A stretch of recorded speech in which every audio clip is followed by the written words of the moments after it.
Game over! Invasor destruído. Eu vou te fazer uma pergunta. Qual que é a sua reação quando você descobre que um de seus jogos favoritos irá ganhar uma adaptação nos cinemas? Porque olha, no meu caso, em 99% das vezes, eu fico mais preocupado do que animado. Super Mario Bros, Resident Evil e The King of Fighters são apenas alguns exemplos que justificam esse meu temor. Mas acredito que nenhum desses supera o trauma que eu tive com Street Fighter A Última Batalha, ou simplesmente Street Fighter do Van Damme, como é conceitualmente conhecido.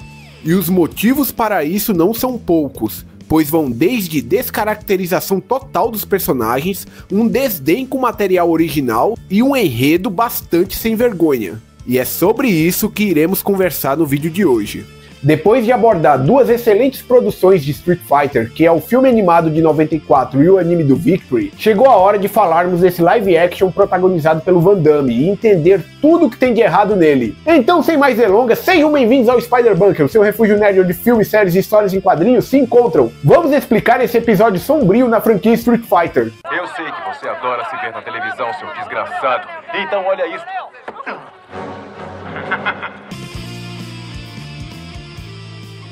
Street Fighter A Última Batalha foi lançado em 1994 e foi dirigido e também roteirizado pelo produtor americano Steven de Souza, ao qual já havia trabalhado em produções bem populares, como por exemplo Duro de Matar 1 e 2. Apesar de ter como base o videogame Street Fighter 2, que era bastante popular entre o público jovem daquela época, Steven optou por criar um roteiro próprio, que se utilizava da tal licença poética entre muitas aspas. E olha, existe uma linha tênue muito delicada entre o que deve ou não ser alterado em uma adaptação.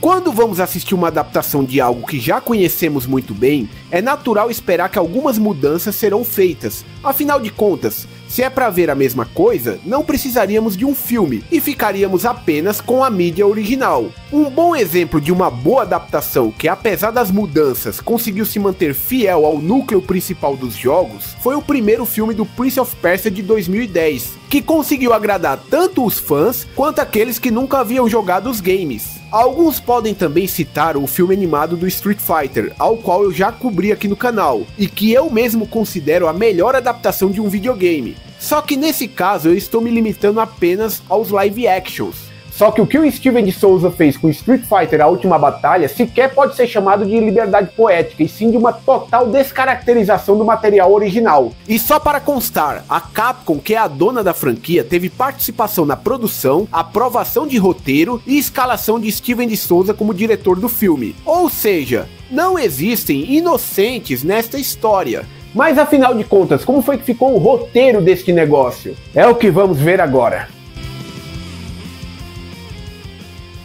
A história de Street Fighter A Última Batalha gira em torno de uma guerra civil na cidade de Shadaloo, entre o exército do ditador M. Bison e as nações aliadas, que são lideradas pelo coronel Gaio. O filme se inicia com capturando diversos reféns das nações aliadas, entre eles o parceiro de Gaio, Charles Blanca, e é pedido um resgate via transmissão de rádio de 20 bilhões de dólares, que deve ser cumprido dentro das próximas 72 horas. Se os meus 20 bilhões de dólares não forem entregues até lá, os reféns morrerão. E o mundo responsabilizará você. Vitória! A premissa principal do filme é essa, com Gaio e seu exército planejando uma maneira de invadir a base do ditador e resgatar os reféns. Ao mesmo tempo, temos outros núcleos de personagens que são incluídos dentro da narrativa, como os de Ryu e Ken, e também o arco da Chun-Li. E eu vou falar um pouco mais sobre isso no decorrer do vídeo. Só que quem é mais atento já deve ter percebido uma série de absurdos só nessa sinopse que eu apresentei para vocês. A começar que aqui Shadaloo não é o nome da organização criminosa de Bison, e sim o nome de uma cidade. O segundo ponto é que o torneio de artes marciais, que sempre foi o ponto central dos jogos, aqui sequer existe, e o que temos é uma história de conflito militar. O que é apenas um dos primeiros efeitos da americanização do roteiro. E por acaso um certo nome soou estranho para vocês? Tipo, Charles Blanca? Quem é mais ligado na história de Street Fighter já deve ter percebido que esse personagem se trata de Charles Nash, melhor amigo e mentor de Guile, que foi morto por Bison e se tornou um dos principais motivadores para a obsessão de Guile em querer acabar com o líder da Shadaloo.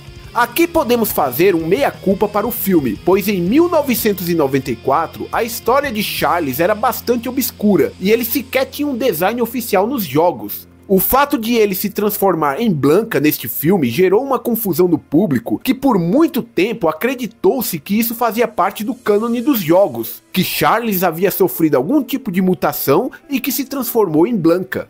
Charlie, sou eu, seu amigo William. William, o que fizeram com você? Charlie, comigo, me ajuda. Eu vou te ajudar. Mas eles vão me pagar.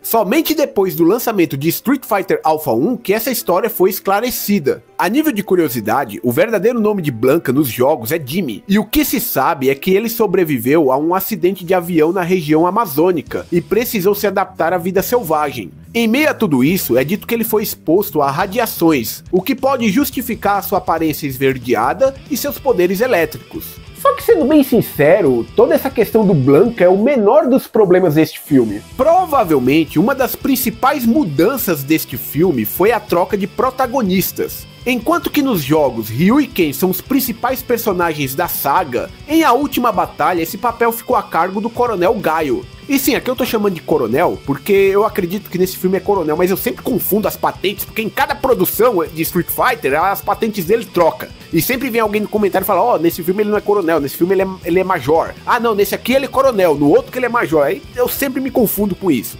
Lembram da americanização que eu já havia mencionado?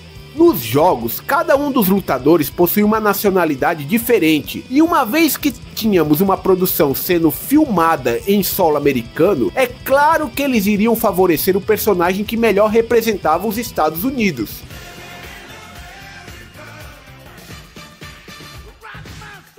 Brincadeiras à parte, é longe de querer defender esse filme, mas existe um motivo que tenta explicar as razões dessa mudança. A questão é que entre todos os personagens, Guile é um dos únicos que possui uma motivação válida para querer tentar acabar com a raça de Bison, que é a morte do amigo dele, o que se encaixaria na premissa de uma história de vingança. O que tá acontecendo? E você, tá rindo do quê? Além de Guile, Chun-Li também tem motivos mais do que plausíveis para querer a cabeça do Bison. Afinal de contas, ele matou o pai dela. E realmente, nos jogos, Ryu e Ken eles entram no conflito contra a Shadaloo por uma mera coincidência do destino. O problema é que no filme, enquanto Guile roubava a cena, Ryu e Ken eram tratados como meros coadjuvantes. E não apenas a dupla, diversos outros personagens foram completamente descaracterizados. Vamos falar sobre cada um deles agora. Mas antes disso, se você acha que a qualidade do meu vídeo está melhor do que a de Street Fighter A Última Batalha, aproveita para deixar o seu like para ajudar no engajamento. Aproveita também e se inscreva no canal caso não seja inscrito. Recentemente alcançamos a marca de 1000 inscritos aqui no canal e eu só tenho a agradecer a todos vocês pela confiança no meu trabalho. Como eu já havia dito antes, começar um canal do zero não é uma tarefa fácil, mas aos poucos eu acredito que a gente chega lá. Recados dados, vamos continuar com o vídeo. Antes de começarmos o festival de horror, vamos falar dos dois prováveis únicos acertos desse filme.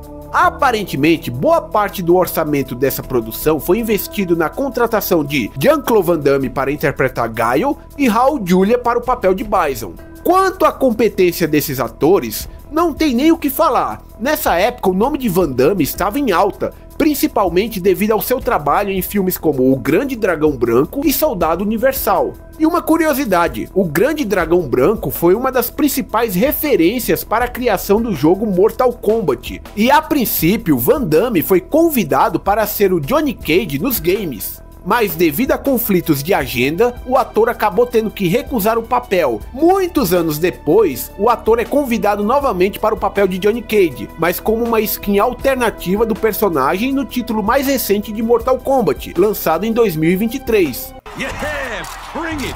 Boom.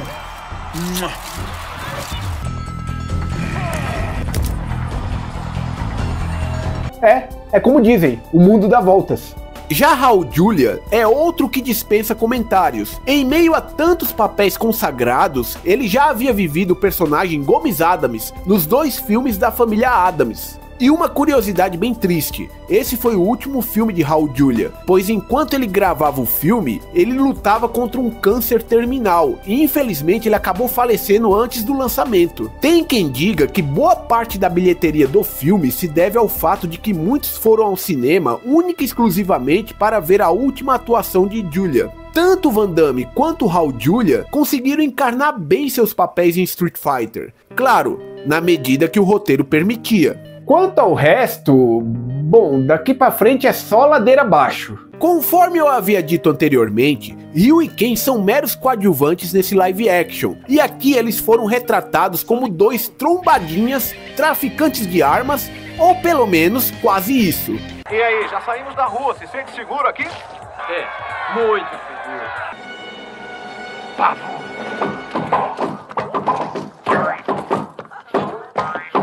Ah, quer ver o confronto entre Sagat e Ryu e a rivalidade entre eles sendo trabalhada no filme? Esquece, porque aqui o rival de Ryu é Vega. Enquanto isso, Sagat, que nos jogos é uma montanha de músculos com mais de 2 metros de altura, aqui é simplesmente um empresário mafioso aposentado das lutas e também baixinho, que pelo menos garantiu um bom meme na nossa dublagem BR.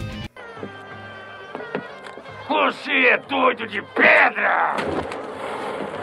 Um salve para o Sr. Wilson do canal Colônia Contra-Ataca. Aliás, a magia Hadouken e o golpe Shoryuken sequer são mencionados, e o máximo que temos é uma referência bem sutil, quando Ryu e Ken estão em um embate contra Vega e Sagat.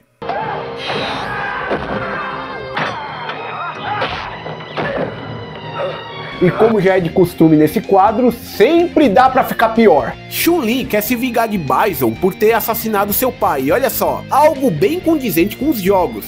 Só que para isso ela decide se tornar uma jornalista. Para ser justo, ela também treinou artes marciais nas horas vagas, e até que consegue ter um momento significativo no filme, mas nada muito magnífico.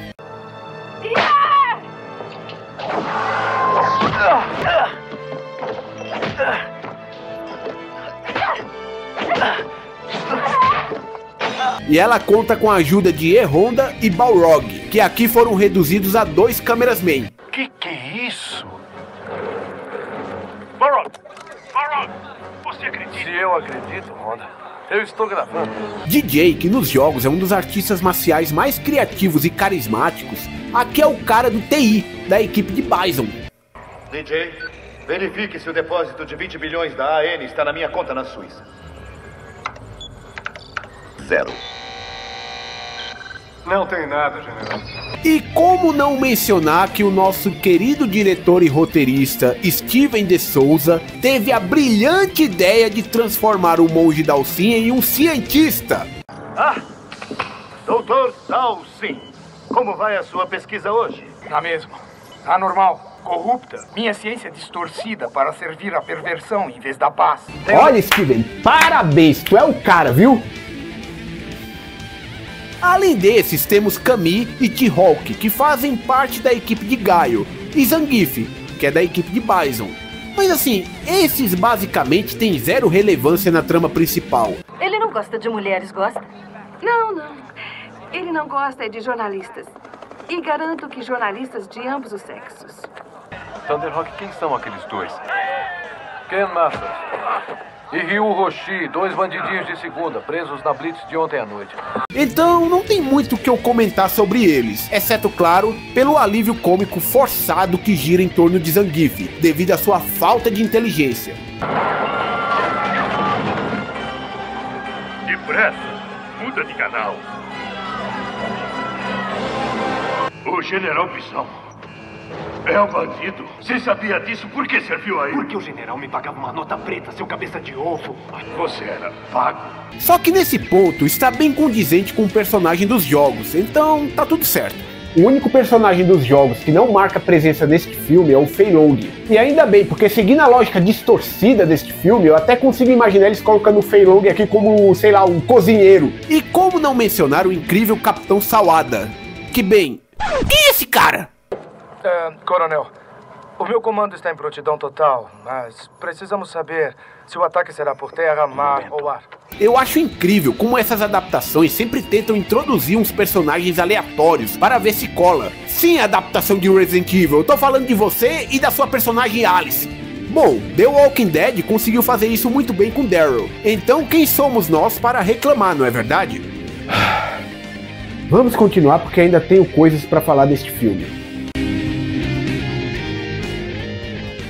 Ao falarmos sobre o que deu errado em Street Fighter A Última Batalha, precisamos separar duas coisas, que é o lado financeiro e o lado da crítica. Isso porque, financeiramente, o filme até que foi muito bem, contando com uma bilheteria de 99,4 milhões de dólares, sendo que seu orçamento foi de apenas 35 milhões de dólares. Acredito que o peso de nomes como Van Damme e Raul Julia também contribuíram para que esse resultado fosse alcançado. Além disso, acredite se quiser, esse negócio conseguiu render outros produtos para a marca, como uma série animada que meio que continua a trama do filme.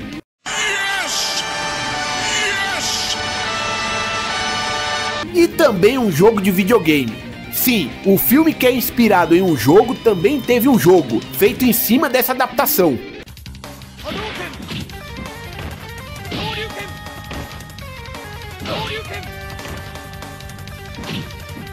Esse game foi lançado para arcades, ou fliperamas como são conhecidos aqui no Brasil, e também teve uma adaptação no PS1. Quanto à versão de arcade, eu não posso opinar muito, pois eu nunca joguei ela. Já a de PS1, eu lembro que cheguei a ter o disco, e olha, era tão tenebrosa quanto o filme. Provavelmente o sucesso financeiro de Street Fighter A Última Batalha seja um dos catalisadores que mostram que fazer esse tipo de mudança pode ser um bom negócio. Lembre-se que no final do dia, os engravatados só estão de olho no dinheiro, e tanto faz para eles se vai aparecer um maluco como eu para detonar o filme deles em um canal do YouTube 31 anos depois do lançamento. Adaptações como essa deveriam ser colocadas em uma prateleira onde estaria escrito exemplo do que não fazer em uma adaptação de videogame. Mas o que vimos no decorrer dos anos e continuamos vendo são mais e mais produções questionáveis que usam o nome dos jogos consagrados apenas para tentar farmar em cima dos fãs iludidos, que só queriam uma boa adaptação. Pelo menos o público geral sempre teve ciência das falhas de Street Fighter A Última Batalha, e mesmo aqueles que apreciam este filme de alguma maneira, conseguem compreender todas as suas falhas.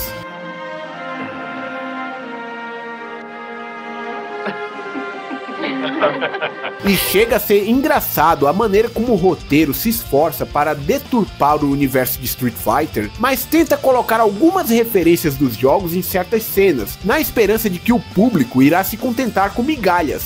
Vemos isso quando o Bison está gerenciando o sistema de armamento de sua base e o controle é um arcade stick.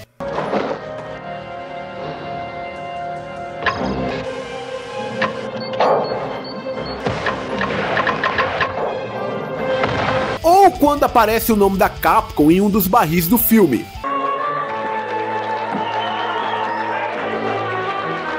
Ou o T-Hawk, que aqui é tipo um militar do Gaio, e em determinado momento ele coloca uma bandana pra fazer uma referência ao personagem do jogo. Thunderhawk, que tiara é essa?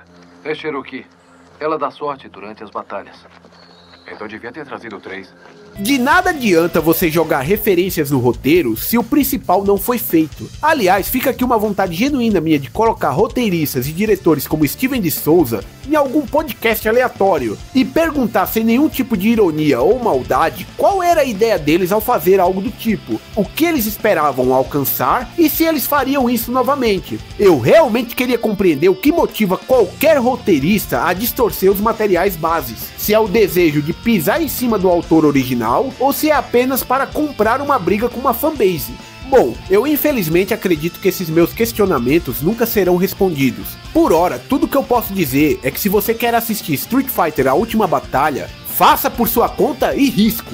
O mais curioso é que este filme termina com uma espécie de gancho, que não dá pra dizer se eles estavam planejando uma sequência ou se diz respeito ao desenho animado americano que estreou em 95. Bom dia, General Bison.